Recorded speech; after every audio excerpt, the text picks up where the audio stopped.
లోను కాకుండా ఆంజనేయ స్వామి అనేవాడు నా ధ్యేయం. నాకు సినిమాలో నెంబర్ 1 అవ్వాలన్నది ఒకటే ధ్యేయం. ఆ రకంగా ముందుకుంటూ వెళుతూ వస్తూ ఉండేవాడిని. ఈ లోపల అవమానాలు జరగకపోలేదు, ఎన్నో డిసప్పాయింట్మెంట్ జరగకపోలేదు. అయితే అప్పట్లో నాది బాగా గట్టిపడినటువంటి కాంక్రీట్ స్లాబ్, బాగా గట్టిపడినట్టు పెరుగులాగా అయ్యాను. కాబట్టి ఇవేమీ నాకు లేవు, వీటిని నాకు అనుకూలంగా మలుచుకున్నాను. ఒక గ్రద్ద పైకి ఎగురుతున్నప్పుడు తన స్వశక్తితోటి పైకి ఎదగదు. కొంతవరకు ఎగిరిన తర్వాత అక్కడ ఉండేటటువంటి గాలి పవనాలని అదును చూసుకుని వాటిలోకి ఎంటర్ అయ్యి ఆ యొక్క కరెంట్స్తో అది ఇంకొంచెం హైట్కి వెళ్తుంది.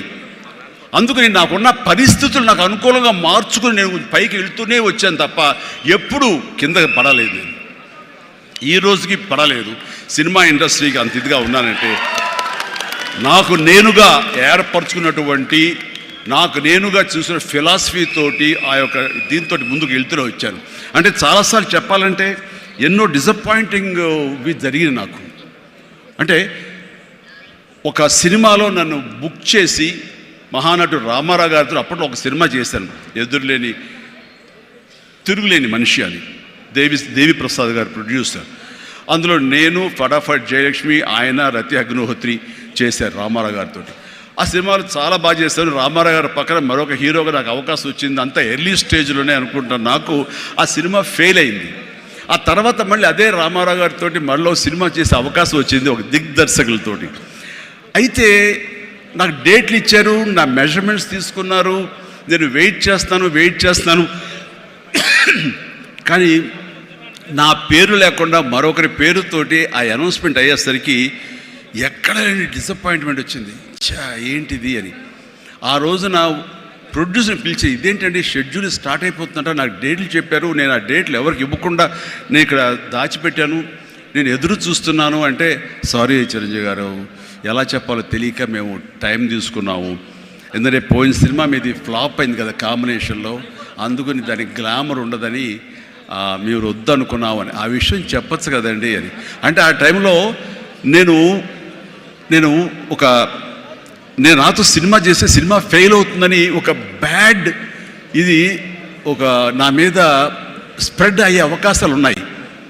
ఈరోజు సోషల్ మీడియా, ఆ రోజు ఇంత మీడియా లేదు కాబట్టి కానీ, లేదంటే ఎంత బ్యాడ్ అయ్యేదంటే నన్ను తిరిగి ఇతనితోటి ఎవరైనా చేస్తే సినిమా ఫెయిల్ అవుతాయి, ఇది ఒక ఐరన్ లెగ్ అనే పరిస్థితి వచ్చేసరికి ఎక్కడో మళ్ళీ జంకాను.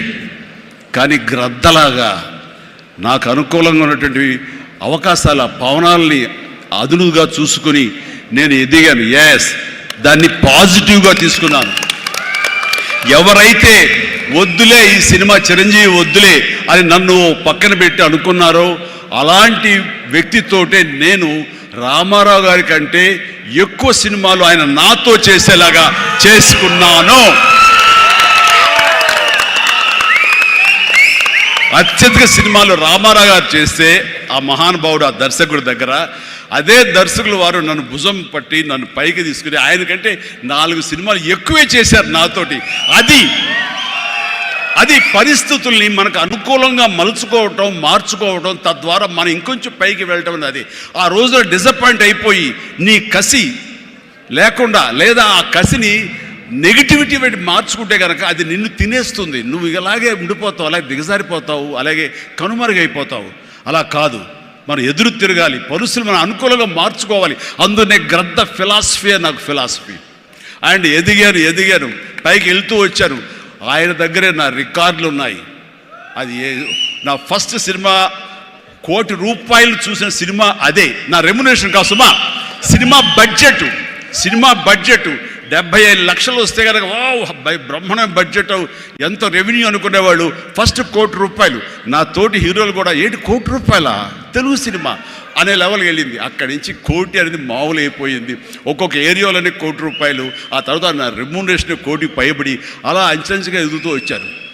నేనేమన్నానంటే, మీ బలం మీ పాజిటివ్ థింకింగ్, మీ బలం మీ కన్విక్షన్, మీ బలం మీ ధ్యేయం నుంచి పక్కదారి పట్టకపోవటం.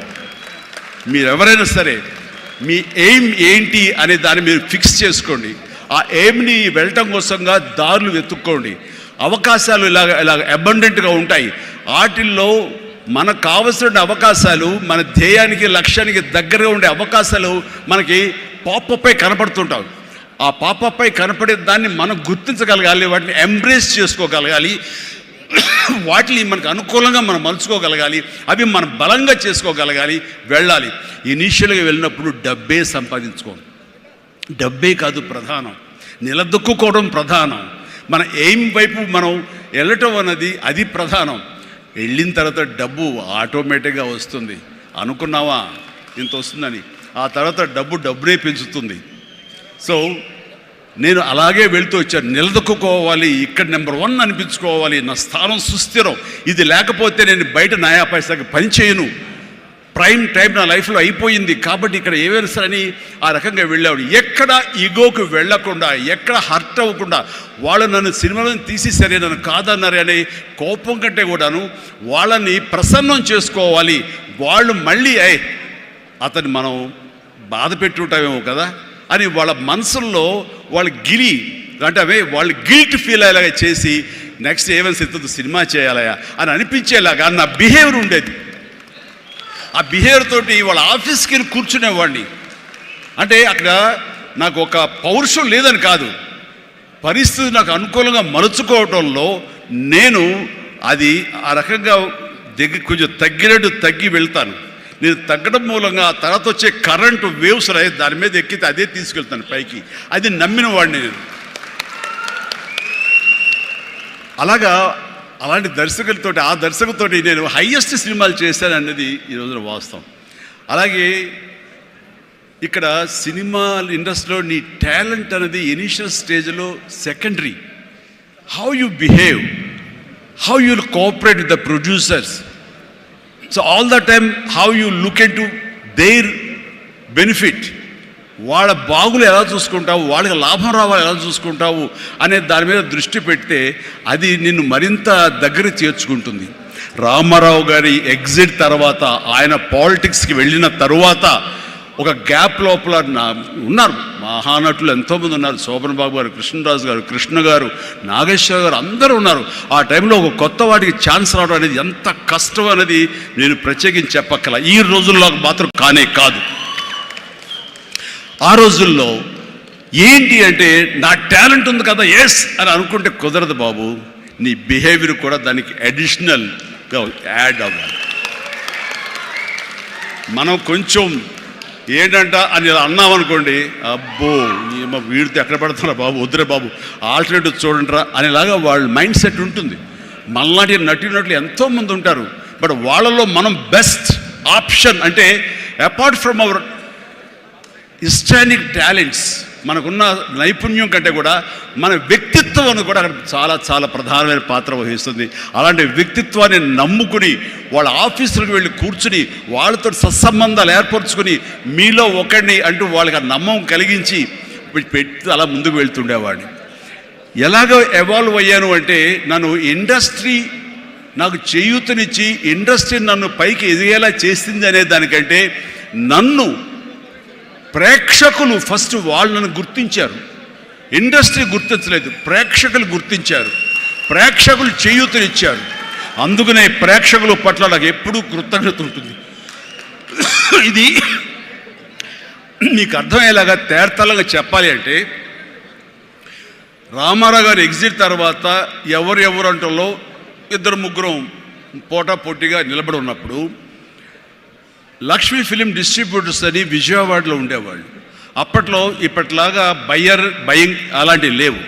ఏరియాల వైజ్ కొనటం సినిమాలు లేవు, బయర్ సిస్టమ్ లేదు, ఓన్లీ డిస్ట్రిబ్యూషన్.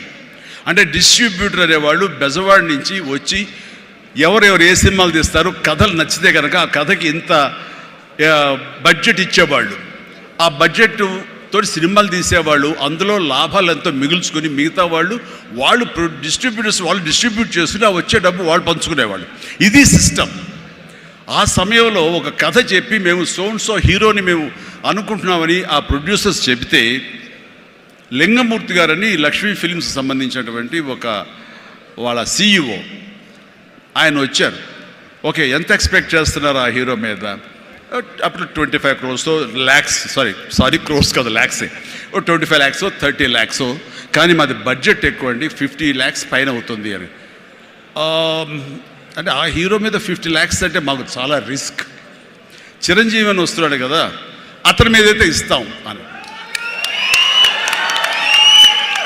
ఎందుకండి, ఎందుకు ఇస్తారు, అతను ఏంటి కొత్తగా వస్తున్నాడు కదా అంటే, రావడం ఏంటి, ఖైదీ లాంటి సినిమా చేశాడు.